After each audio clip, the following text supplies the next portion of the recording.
Hello, Namaste. My name is Nidhi Nagori and welcome back to my channel. In today's video, we're talking about one of your most asked questions and a topic that you've asked me to cover so many times, which is articleship valued in abroad and can you get a job using your articleship abroad? If you're interested in knowing the answer, stick around.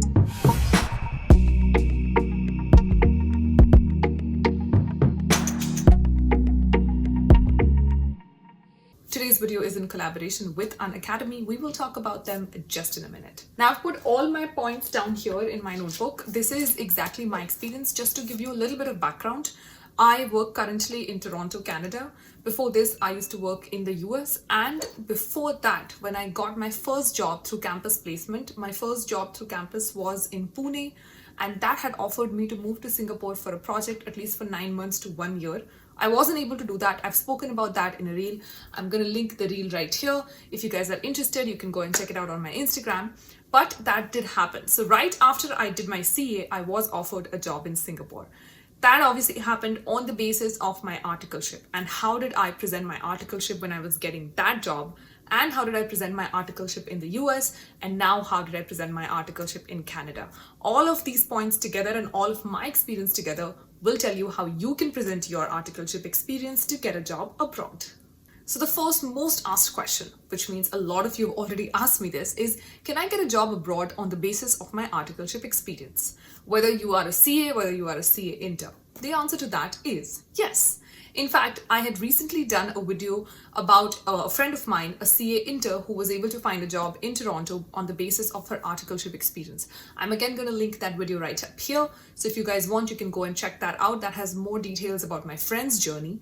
But in short, I do want to tell you that if you are displaying your experience the right way, you will be able to find a job abroad. Now, how do we do that?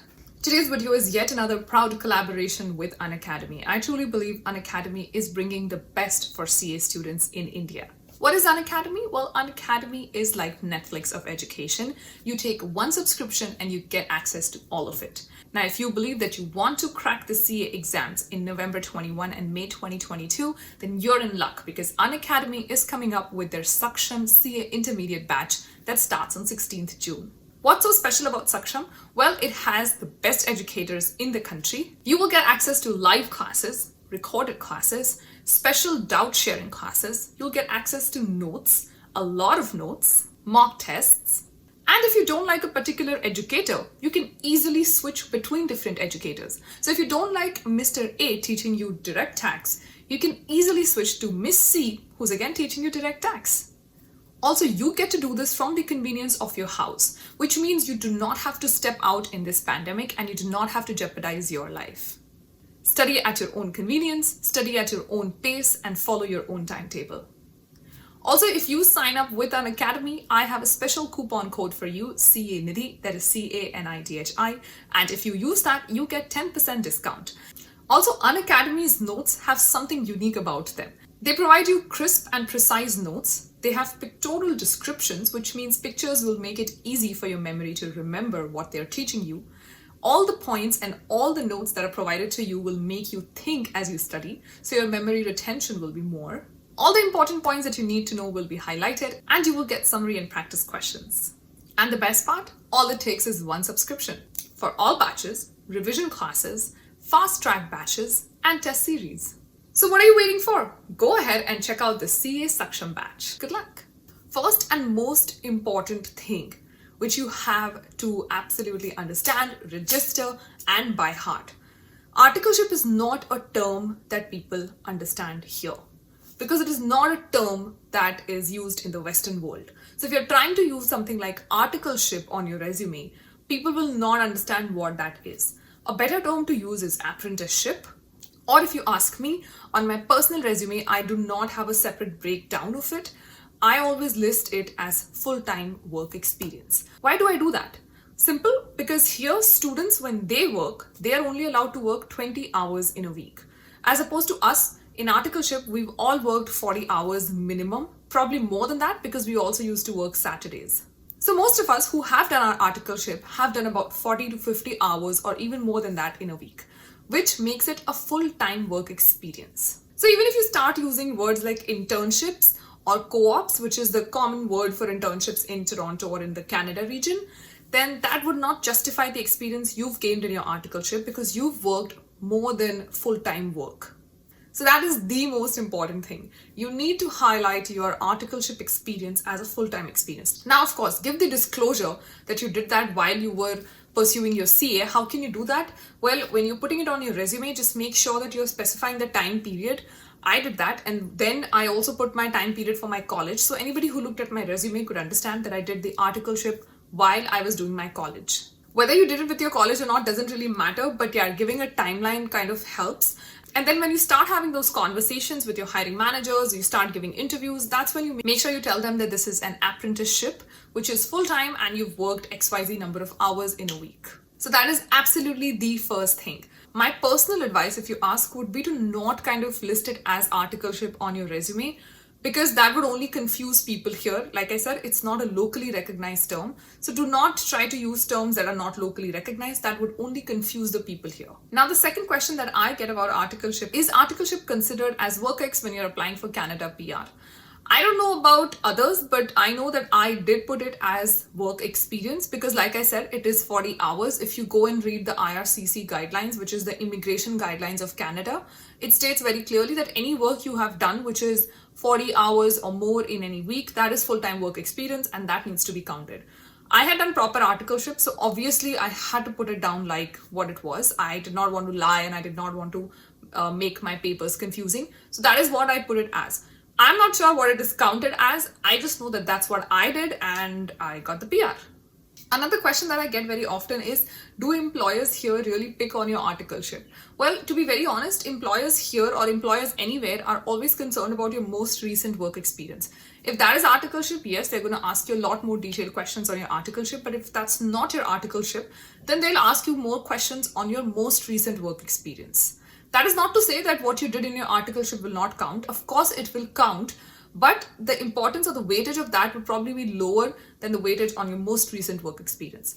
That being said, like I said, if you already have articleship as your most recent work experience, make sure that you're able to answer anything on your articleship in details. The next point is, how is it that you should be presenting it on your resume? What level of details you should be adding?